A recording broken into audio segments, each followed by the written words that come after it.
The following episode features a historic article from the Nebraska History Magazine. This article may reflect the language and attitudes of its time, and while it offers valuable insight into the past, may contain expressions or viewpoints that are outdated or offensive by today's standards. Any outdated terms do not reflect the current views or perspectives of the Nebraska State Historical Society.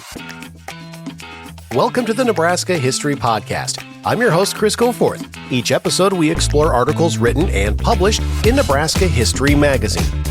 Fort Robinson in northwest Nebraska once served as a World War II prisoner of war camp. One of the war's best-kept secrets was a secret program meant to denazify German soldiers, implemented at camps across the country, including at Fort Robinson. This episode explores this secret program through the 2005 Nebraska History Magazine article, Still the Old Marlene, Hollywood at the Fort Robinson Prisoner of War Camp, written by Melissa Marsh. Film tonight, Too Many Girls. Sounds like a nice one. German prisoner of war Wolfgang Dorschel scribbled this comment in his diary on February 25, 1945, a year and 4 months after his arrival at the PW camp at Fort Robinson in northwestern Nebraska. Dorschel, like thousands of other prisoners across America, loved to watch movies, especially popular Hollywood films, and he braved the dry Nebraska heat and the icy chill of winter to pack into the camp movie house with his fellow prisoners and indulge in one of America's favorite pastimes. But there were those who had aims other than simple entertainment for Hollywood's portrayal of America and sought to incorporate film into one of the best-kept secrets of the prisoner of war program, the intellectual diversion program, a top-secret endeavor to denazify Hitler's soldiers held in American prison camps. In Nebraska, there were 3 PW-based camps: Camp Atlanta in Phelps County, Fort Robinson in Dawes County, and Camp Scottsbluff in Scottsbluff County. Camp Scottsbluff was the oldest of the 3, with prisoners arriving as early as June 1943. In addition, Italian prisoners were briefly interned at Fort Crook in Sarpy County near Omaha. With the exception of those at Fort Robinson, most of the prisoners worked as agricultural and contract laborers. Of the 3, only the PW camp at Fort Robinson was located near a military post. The War Department decided that most large base camps could not efficiently distribute the prisoners where they were needed as workers, and a network of branch camps was created to house more than 100,000 prisoners in the U.S. who could be working in private industries, including logging, meatpacking, mining, railroads, foundries, and agriculture. Branch camps were highly diversified in both capacity and layout, and more than 500 were built across the country. In Nebraska, Camp Atlanta had some 15 branch camps in the southern half of the state. Camp Scottsbluff had 4 branch camps. Fort Robinson was chosen as a PW camp for its adaptability to the purpose. It was isolated, it had excellent railroad connections, and there were many work projects to keep the prisoners busy. Since it was an Army remount depot housing thousands of horses and had canine dog units as well, there was no shortage of work for prisoners on the fort grounds. All in all, it seemed a perfect place for German prisoners to wait out the war. The first German prisoners to arrive at Fort Robinson were members of Rommel's 10th Panzer Division from the North Africa Campaign. Captured in May of 1943, they arrived at Fort Robinson on November 19, 1943. Although many prisoners had been conscripts with little or no loyalty to the Nazi regime, about 30% of the prisoners in American camps were Nazis or Nazi sympathizers. The value of denazification in the hundreds of prison of war camps in the United States had become apparent as early as March of 1943. Even in the quiet rolling hills and buttes of the Fort Robinson camp, far away from the battles raging on European soil, Nazism was alive and well. Prisoner of war Staff Sergeant Harry Huenmorter, a 37-year-old senior-ranking non-commissioned officer, was pro-Nazi. Worse, the other prisoners had elected him camp spokesman, an important position guaranteed by Article 43 of the Geneva Convention. The camp spokesman offered an important link between the American command and the prisoner community. But Huenmorter had been in the German military for over 13 years, and Hitler's rhetoric had taken root. He came to Fort Robinson November 1943 with the first batch of prisoners captured in Tunisia by the British. According to a field service camp survey of February 15, 1945, his character was beyond reproach. He is honest and sincere in his dealings, commands the respect of the commanding officer as well as the men in the compound. His pro-Nazi tendencies were no secret to the other prisoners. Indeed, they had elected him to his post. But there were those who had grave misgivings about their survival if they stayed at the camp. In a letter to the War Department, a group of Austrian prisoners at Fort Robinson requested a transfer to an Austrian camp.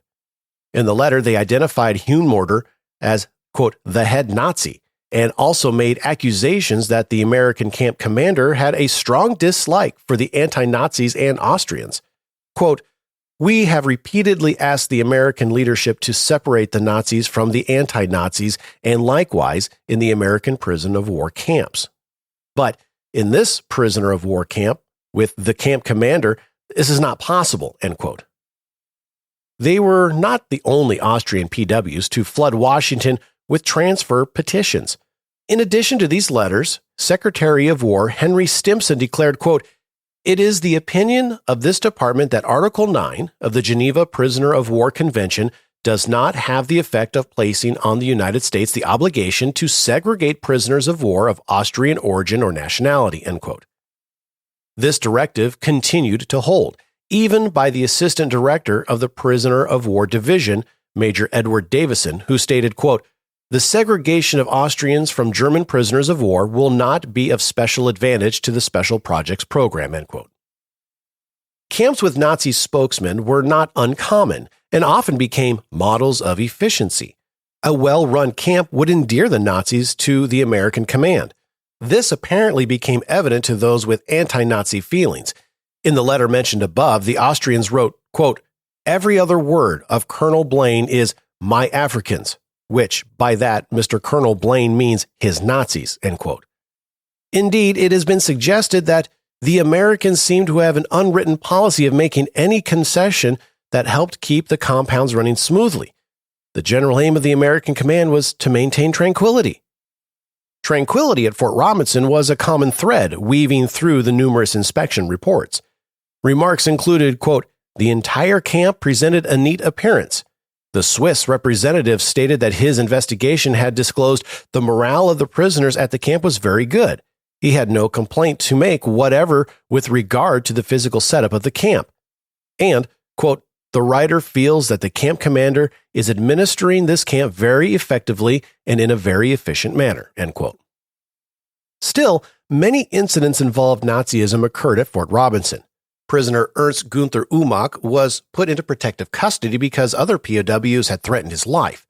A memo to headquarters from Camp Commander Colonel Arthur C. Blaine detailed the reasons surrounding Umach's situation. Because he read and translated American newspapers for other prisoners, many called him a traitor. Umach was scheduled to be transferred to Camp Carlisle in Pennsylvania, where his anti-Nazi tendencies may make him valuable. However, a memo from Colonel Russell H. Sweet, dated August 2, 1944, stated, quote, he is not desired at Carlisle, end quote, and it was recommended that Umach be transferred to an anti-Nazi camp. Umach finally ended up at Camp Ruston in Louisiana. Prisoner Otto Ludwig had made anti-Nazi statements in the camp, one of which spokesman Huhn-Morter recorded in a letter attached to the transfer order, quote, inquiries made with the company leader, Colonel A., reported that Ludwig, at dinner time, used in the mess hall Colonel A. the following sentence directed to his comrades. If we win the war, I will never return to Germany.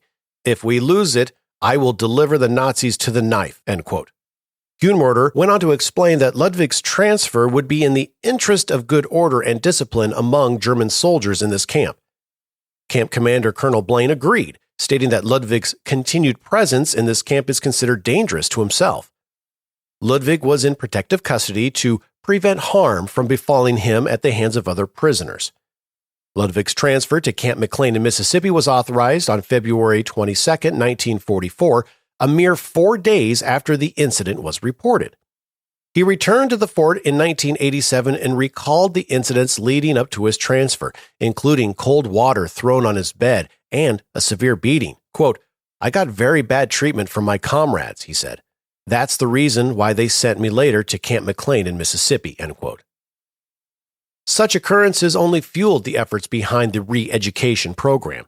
As early as March 1943, the War Department had recognized the need to break the grip of Nazism in the PW camps through re-education. According to the proposal sent to General Frederick Osborne of the Information and Education Division through General George C. Marshall, the program's goal would be such that, quote, "prisoners of war might be exposed to the facts of American history, the workings of a democracy, and the contributions made to America by peoples of all national origins," end quote.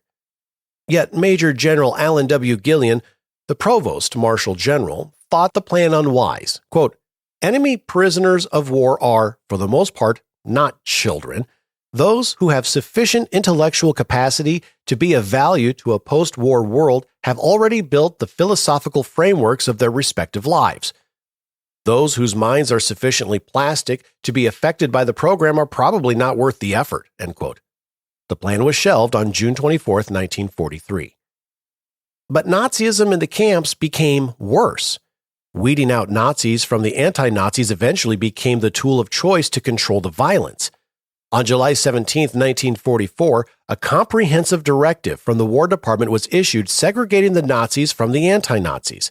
All German Army officer prisoners were to be separated from their non-commissioned officers, and enlisted men to be put in either the anti-Nazi Camp Ruston in Louisiana or to the pro-Nazi Camp Alva in Oklahoma. German NCOs were isolated at camps designated for their service command. Prisoners from the 7th Service Command, which included Fort Robinson, were to be transferred to Camp Clark in Missouri. Nevertheless, stories of camp violence continued to emerge. The public was frustrated by perceived government inaction, and the situation soon became fodder for editorials, columns, and letters to the editor. Even Eleanor Roosevelt became involved after Dorothy Bromley of the New York Herald Tribune and syndicated columnist Dorothy Thompson presented the problem to her.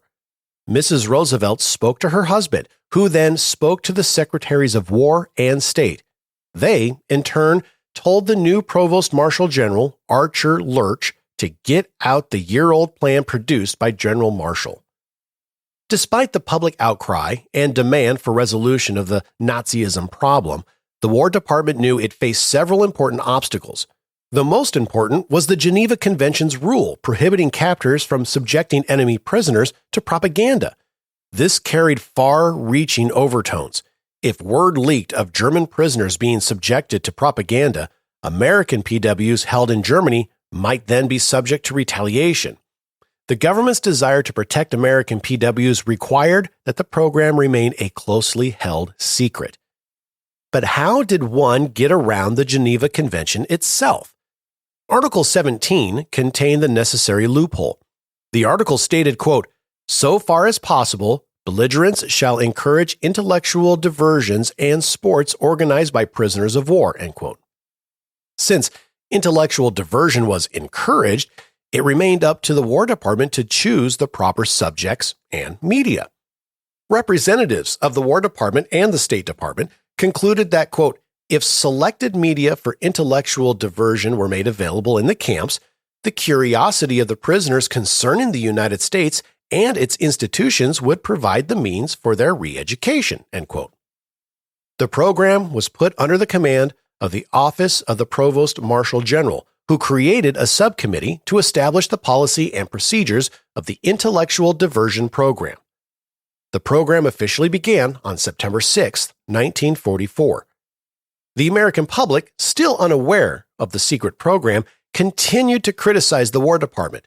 But by November, when an article entitled "What to Do with German Prisoners," criticizing the stupidity of the government in handling the PWs, appeared in the Atlantic Monthly, personnel ready to begin the re-educations program were already arriving at the camps. Under the direction of Colonel Edward Davison and Major Maxwell McKnight, the Prisoners of War Special Programs Division was formed, enlisting the talents of a variety of academics and intellectuals, including Walter Schoenstedt, a German novelist who had fled the fatherland, Robert L. Kunzig, a lawyer and professor, and Harvard professor Howard Mumford Jones.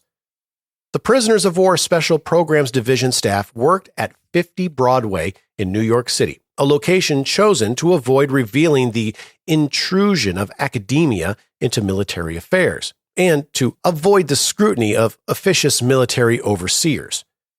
The core objective of the plan was outlined by Provost Marshal General's office. Quote, "The prisoners would be given facts, objectively presented but so selected and assembled as to correct misinformation and prejudices surviving Nazi conditioning. The facts, rather than being forced upon them, would be made available through such media as literature, motion pictures, newspapers, music, art, and educational courses. Two types of facts were needed: those which would conceive them of the impracticality and viciousness of the Nazi position. If a large variety of facts could be presented convincingly, perhaps the German prisoners of war might understand and believe historical and ethical truth as generally conceived by Western civilization, might come to respect the American people and their ideological values, and, upon repatriation to Germany, might form the nucleus of a new German ideology, which will reject militarism and totalitarian controls and will advocate a democratic system of government." End quote. To fulfill such a lofty goal, the Idea Factory, as it came to be known, was born. Originally begun at Camp Van Etten in upstate New York and moved to its permanent location at Fort Kearny in Rhode Island 5 months later, the Idea Factory consisted of German PWs who were carefully screened for their anti-Nazi attitudes and their responses on questionnaires. Although this selection was not foolproof, the Americans did have an advantage. Hitler's impending defeat had soured many Germans against Nazism. Others had never been ardent admirers of Nazism.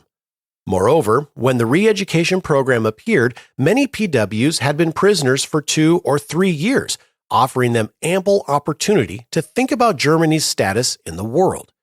These prisoners were involved in the experimental phase of the re-education program. Although pro-Nazism was still a problem in the camps, this group was determined to do something about it. The special project staff then assembled a division of specially qualified German prisoners, writers, professors, and linguists who were dedicated anti-Nazis. All were volunteers, all were officers, and all renounced their Wehrmacht rank, lending the group an egalitarian air. The prisoners enjoyed far more freedom at Fort Kearny than they had at their camps. No guards or towers policed their movements, and they even were permitted to take the ferry to Jamestown in Army trucks to pick up their supplies. Perhaps, however, this elite group was not the most prudent choice. Although the group was happy to be among other intellectuals, Ron Robin writes, quote, "They aided and abetted the construction of an intellectual enterprise with little acknowledgement of the cultural standards and preferences of rank-and-file POWs." End quote. Since they were at the core of the program, many of their cultural biases would show in the program itself. Robin believes the academic, intellectual, and cultural tastes of the Idea Factory did not mesh with the tastes of the average prisoner. That ultimately would have adverse effects on the program.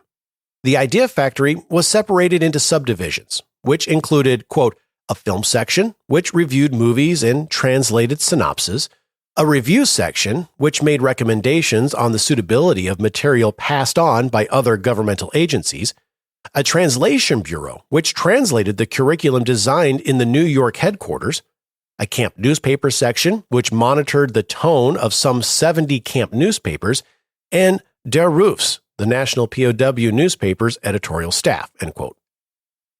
The re-education program had not yet begun when Wolfgang Dorschel and the rest of the first prisoners arrived at Fort Robinson in November of 1943. According to Dorschel's military record book, he was born in 1911 in Tambach-Dietharz, making him 28 years old at the start of World War II. Old enough to have escaped the brainwashing attempts of the Hitler Youth, Dorschel saw firsthand the atrocities committed by the Nazis. He lived near the Buchenwald concentration camp and in years later described the experience. Secrecy was vital, and when convoys from the train station to the camp traveled through town, citizens were ordered to close their shutters and stay off the streets. Dorschel took supplies to the camp, but had to sign papers promising secrecy. Quote, "It's hard to explain to a free man 50 years later why we couldn't talk. I didn't talk because I had signed a contract not to talk, but also I knew the minute that I talked, I would be in the concentration camp too," end quote. Dorschel refused to join the National Socialist Party, and even when he was drafted into the German army. Dorschel kept a detailed diary during his years as a PW, offering an intimate glimpse into life at the Fort Robinson camp. By January 1944, the profits from the camp's canteen were high enough to purchase a 16mm film projector. Dorschel's first diary entry regarding a film came in late February 1944, a comment on the costume classic The Flame of New Orleans, starring Marlene Dietrich. "Wonderful," Dorschel wrote. "Still the Old Marlene as 1930 in Blue Angel." It is not clear if this was the first movie Dorschel saw at the camp, or if he did not write anything about the first film shown. Nevertheless, the decision to show a movie starring a famous German actress, by then an expatriate from Germany to Hollywood, could hardly have been an accident. The movie house at Fort Robinson consisted of 2 barracks buildings. Once every 5 days, each prisoner could attend a film program of a feature-length film and 2 shorts. The pay for the rental of films, $100, was withdrawn from the PW fund every 10 days.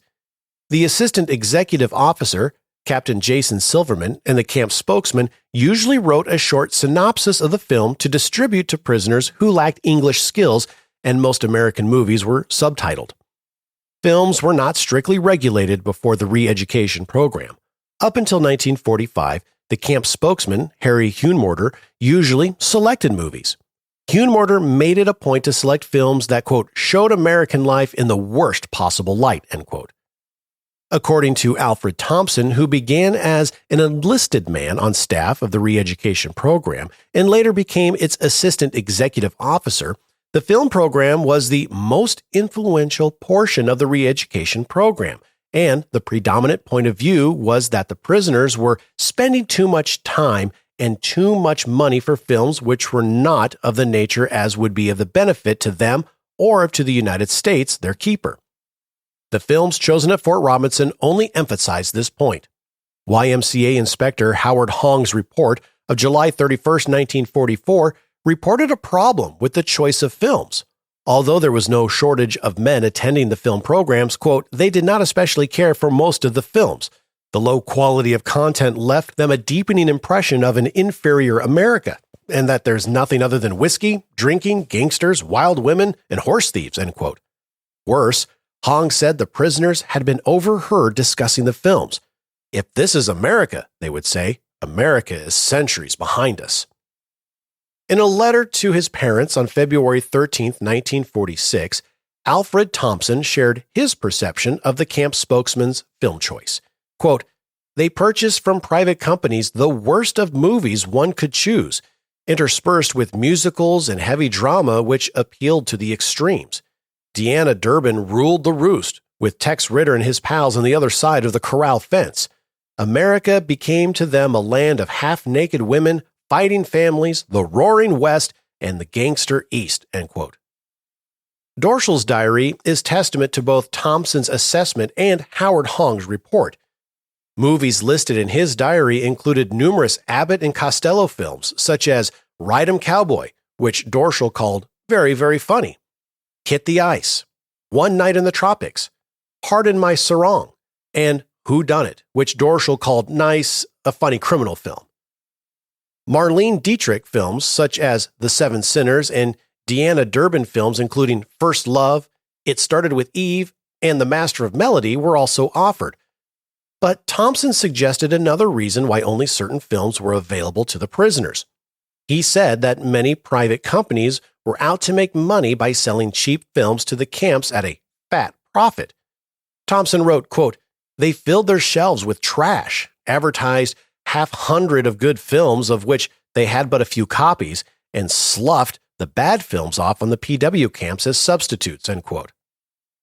But not all films before the re-education film program began were trash. Dorschel's diary included an entry from December 16, 1944, which read, "I left the Mark Twain film. I did not like that film." January 5, 1945 read, "As You Like It" from Shakespeare as film with Elizabeth Bergner as Rosalind in Old English, and I read the American text. A very good film. January 21st, 1945, the entry read, "A film about settlers and their towns in America, the war with Indians, and the Revolution War of 1775 was good." His entry of February 10th, 1945 also read, "Film Folly Girls, not much to it." On March 18th, 1944, Dorschel recorded a particularly interesting incident. Quote, "The film with Marlene Dietrich has caused offense. The film was showing buy war bonds. They had to break up the movie.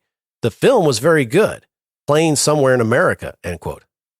The cause of the argument, buy war bonds, either came from the movie itself or one of the short newsreels.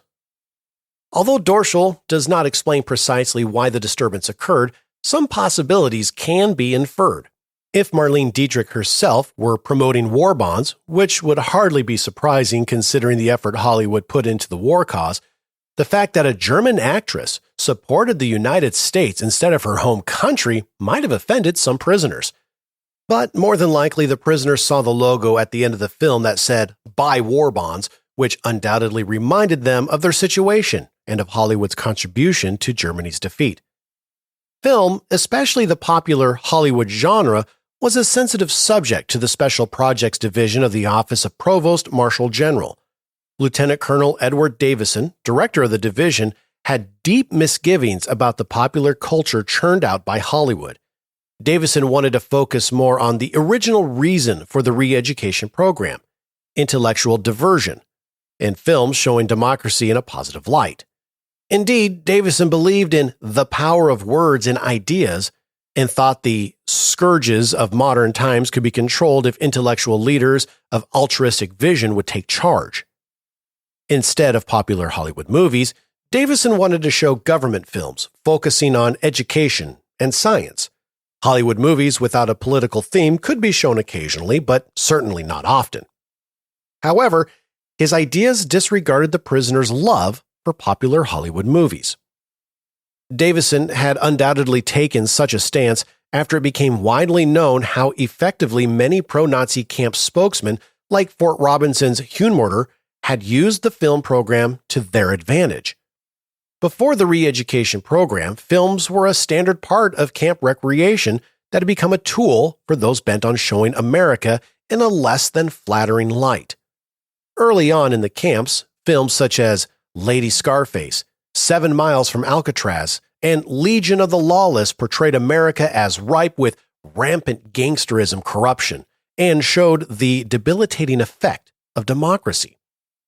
In response, the Idea Factory screened hundreds of films eliminating those depicting gangsters or prison life, those ridiculing an ally, those misrepresenting the American scene by stressing the plutocratic aspects, hot musicals, films containing depression and slum scenes, racial slurs, or strife between capital and labor, blood and thunder cowboy pictures, and films of unrealistic Hollywood scenes.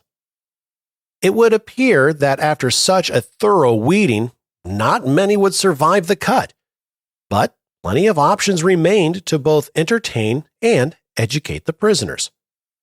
One prominent German PW active in the film section of the Idea Factory was Dr. Wilhelm Dohr. Dohr wrote a paper on American movies and German society. He stated, quote, "American box office hits might prove to be politically detrimental," end quote. He recommended that no gangsters, no horse thieves, no playboys, no vamps, not too many millionaires, not too much society, as it inevitably provokes feelings of envy and hatred in people who are forced to give all that up. Slapstick comedies and westerns also concerned Dohr, as he suggested that for those who wanted to use a film as a means to escape reality, quote, "let it be one of innocent minds, like that of Grimm's and Andersen's Tales, end quote. The American movies most likely to fit Doerr's prescription were primarily musicals and cartoons, since both demonstrated technical skill and were innocent in content. Other workers in the Idea Factory wanted to shelve the whole film program. Hans Werner Richter had a deep-seated fear of mass culture as the opium of the masses and considered film the worst of all. Richter believed that, quote, movies left little room for reflection. They induced preordained, mindless responses from audiences, end quote. But more important, Richter and others thought film would lower the intellectual tone of the program. This point of view also failed to consider the ordinary, average prisoner who did not meet the higher academic or intellectual standards of many of those in the Idea Factory. Because of this failure to understand the mind of the average prisoner, the success of the program remained in doubt. At Fort Robinson, however, Captain Silverman managed to locate films that he thought the prisoners would find the most productive. According to a camp inspection report on February 27, 1945, Silverman planned to acquire several films from, quote, American industrial organizations on technical subjects connected with those industries, end quote. Silverman also made it a point to acquire German language film from the YMCA about once a month. Dorschel writes on February 16, 1944, quote, the YMCA has loaned us a film in the German language, The Big Poet, with Gustav Freilich, Carolina Hohn, Otto Wernicke. Another German film Dorschel mentions is Ich liebe dich with Marika Rourke, which he called very nice. The German films added to Silverman's popularity with the men, leading Major Helmut Knoll to comment, quote, the prisoners of war seem particularly appreciative of such a picture, and as a result, considerable good will have been created between the prisoners and the assistant executive officer by this one effort, end quote. No one could dispute the popularity of movies among the prisoners. Once the film section of the intellectual diversion program was implemented in the late summer of 1945, Fort Robinson PW Camp Commander Colonel Arthur Blaine wrote a memo to the commanding general of the 7th Service Command in Omaha, stating that a sufficient number of standard 16mm motion picture projectors were now under the ownership of the PW Fund to carry out the provisions of the movie program. However, building space continued to be a problem. Quote, the only building at this camp available for showing of movies is a converted recreation hall, which will only seat about 220 persons. For this reason, it has been necessary to hold from 10 to 12 showings of each film and holding the film for approximately 5 days, end quote. As attending films was not mandatory, this indicates how useful film could be in re-educating the prisoners. Thompson also wrote of attending films, although he undoubtedly went to the Army Post Theater since it was forbidden for Americans and the German prisoners to attend films together. Quote, I have just returned from the theater, saw the picture The Clock with Judy Garland. Although it did not appeal to me as a picture with great deal of meat to it, yet there was enough simple good humanness about it to make it quite enjoyable. It is not often that such a picture appears in wartime. Much of the subject matter concerns itself with war drama and war heroism, outworn long ago as far as the servicemen are concerned, end quote. War dramas were a prevailing genre in America, and many were included on the approved list by the Special Projects Division. War movies emphasize the difference between American and German ideology, often portraying American soldiers exhibiting patriotism and the Germans acting out blind loyalty. The story of G.I. Joe, a film biography of war correspondent Ernie Pyle, demonstrated such principles. But even more compelling was The Sullivans, a 1944 film depicting the story of 5 self-sacrificing brothers killed during the Battle of Guadalcanal. The film emphasized disobeying illogical or erroneous commands, as 4 brothers refused to heed an abandoned ship order while attempting to rescue the 5th brother, who was trapped by the ship's sickbay. The rescue attempt did not succeed. The film's summary ended with, quote, the boys died as they lived, the 5 of them together, end quote. A sentiment intended to emphasize the American ideology of noble self-sacrifice and the ability to think independently of military orders when they would jeopardize a comrade. These were ideas the Special Projects Division considered key to reversing the effects of German military psychological brainwashing. Other war films on the approved list included Gung Ho, So Proudly We Hail, and 30 Seconds Over Tokyo. One war-based series in particular found favor among PW camps. Frank Capra wrote Why We Fight while a major in the U.S. Army Signal Corps. The Army Chief of Staff, General George C. Marshall, commissioned the film to help explain the government's policy to America's armed troops. The film, Attendance Mandatory, was shown at Fort Robinson with remarkable results. According to Thompson, after the prisoners were told that Why We Fight had also been shown to American personnel, quote, they were astounded at the reality with which the Americans approached the question of war in Europe, end quote. One of the Idea Factory screeners, Oscar Wintergerst, analyzed the series and came to a different conclusion. He said, quote, the documentary film serves the prisoners as finger-pointing to a future which will be hard but nevertheless worth living for, and it will educate them on becoming valid members in the community of nations, end quote. However, Wintergerst doubted that pro-Nazis would be affected by the Capra series. He argued that different cultures simply viewed film in different ways. Whereas Americans might view marching stormtroopers with a mixture of fear and amusement because they simply did not understand blind loyalty to fanaticism, the scenes would excite loyal Germans. Since the Capra series was produced primarily for an audience of American soldiers, Wintergerst did not believe it would change the German mindset. The series was intended to arouse fear of the Nazi demon rather than illuminate the inevitable hopefulness of the Nazi pipe dream. Although Thompson did not elaborate on his explanation of how the prisoners at Fort Robinson reacted to the scenes of Nazi parades, he did believe they had responded favorably to other aspects of the films. The Capra series continued to be one of the frequently shown productions, as did another popular film, The Defeat of Germany.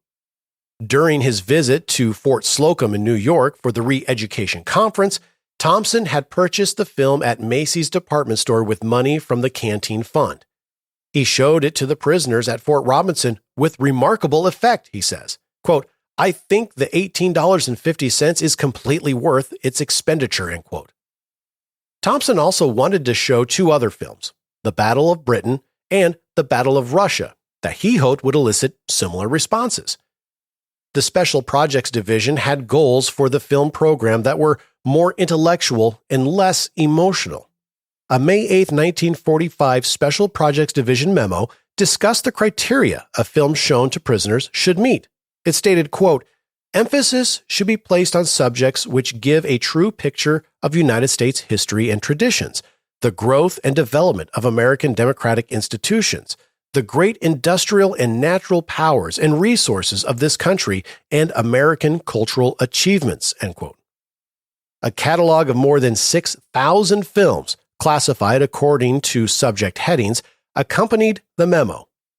The Provost Marshal General had already drawn up a preliminary list, although none of the films had been officially screened for content. Among the more than 15 approved subjects were biography, American Statesman series, civics and patriotism, economics and business, labor and labor relations, general, education, United States travel, U.S. government activities, religion and ethics, U.S. history and current events, and American literature.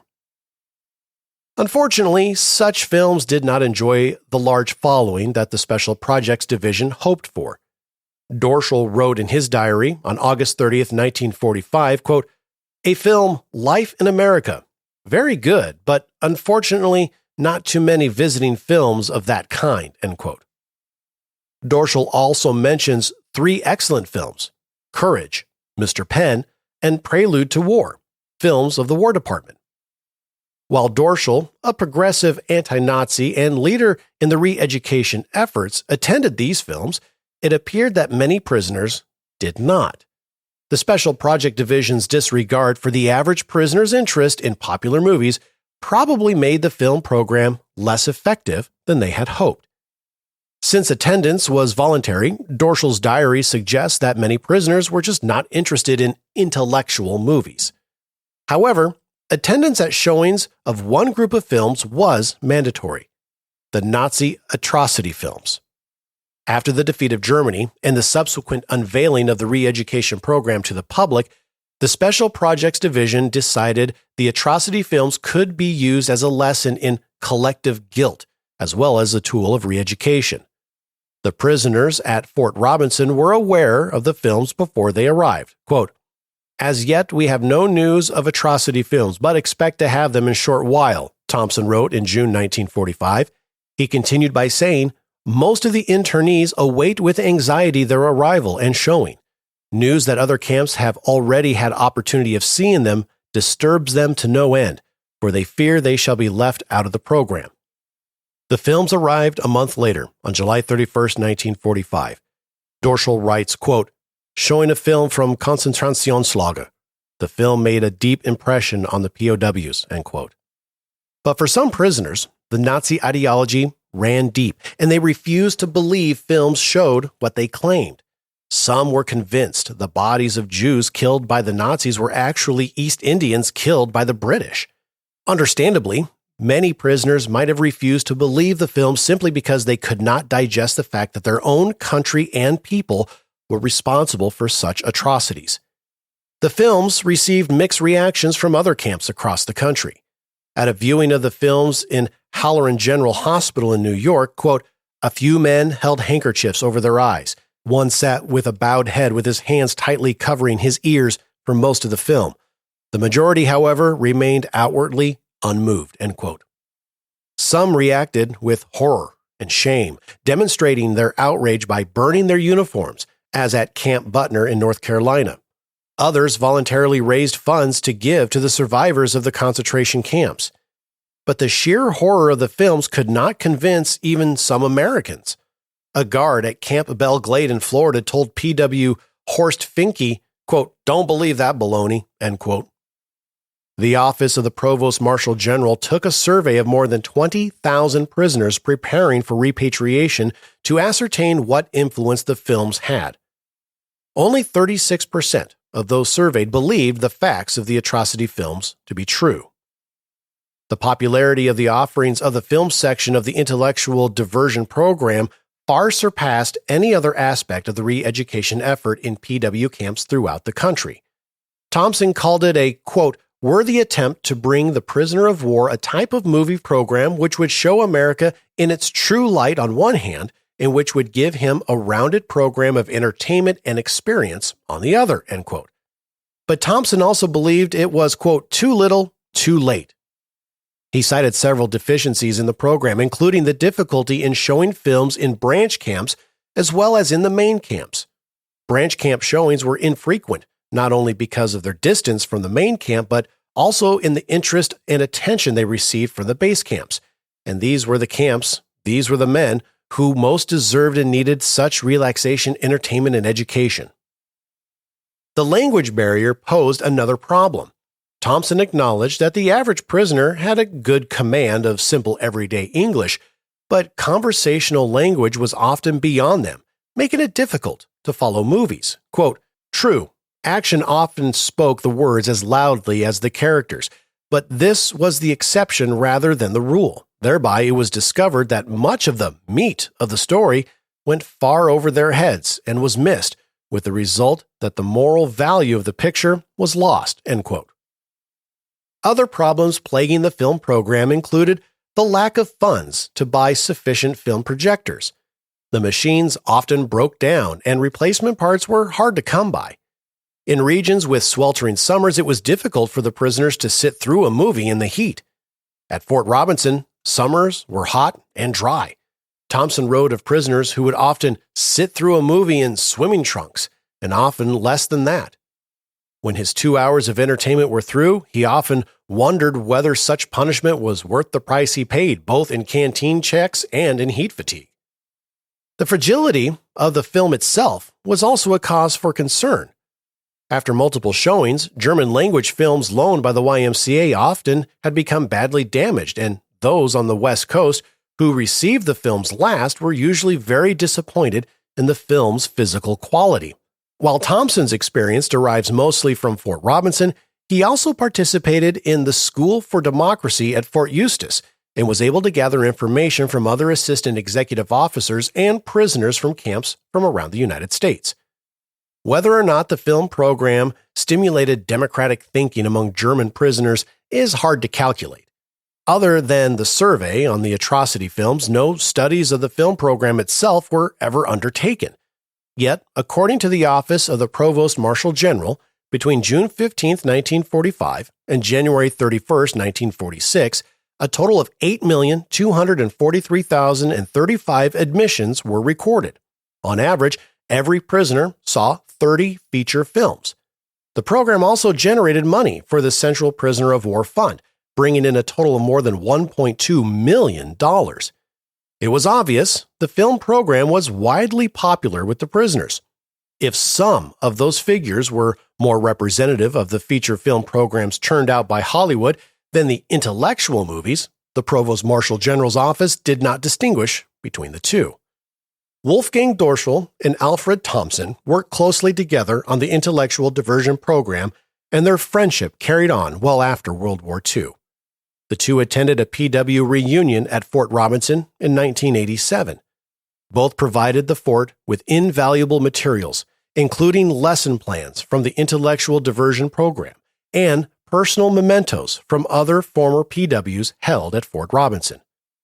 Dorschel made the trip to Fort Robinson a total of 3 times, but the first was the most memorable. Quote, "Friday, when I came back for the first time in 42 years, I looked up at the buttes. My first impression was it was like being home again." End quote. Thank you for listening to the Nebraska History Podcast. To learn more about Nebraska History Magazine, to listen to more podcasts, or to support our podcast by becoming a member of the Nebraska State Historical Society, go to history.nebraska.gov/podcast. And don't forget to subscribe to the podcast and get notified when we release new episodes on your favorite podcast platform. Until next time, I'm Chris Goforth.